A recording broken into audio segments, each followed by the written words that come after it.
Hapana Jessica, hapana bwana, hapana kabisa. Mimi mambo siwezi kabisa Jessica.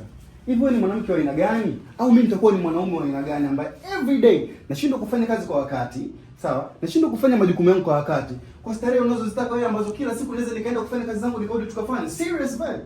Sasa kwa ni wewe. The way hebu niangalie nilivyo. Umeona nilivyo? The way niangalie. Nisikilize. Wewe ni mke wangu ambaye nakutazama na nakuona na najua mambo yako kila siku jinsi yalivyo. Lakini kuna wakati natakiwa nifanye kazi ili kupata pesa kutimiza mahitaji yote humu ndani. Hivi asubuhi unataka, mchana unataka, usiku unataka. Hivi nitafanya majukumu saa ngapi? Mume wangu, kwani uone the way nilivyo na mafuta? Yes. Ni moja ya zoezi pia. Ni moja ya zoezi. Nisikilize. Mafuta unaweza ukaenda gym ukafanya mazoezi, mafuta yakapungua. Usitafute kutumia kupunguza mafuta kwa sababu ya kutaka shughuli zangu mimi. You're not serious bwana. Hapana, mimi nitafanya mazoezi na wewe. No. Sihitaji kwenda gym. Listen, kama unataka mazoezi ufanye mazoezi kwangu mimi upungue mafuta. I'm proud about kutafuta na wengine huko kufanya hivyo vitu, lakini not me. Damn. Nenda.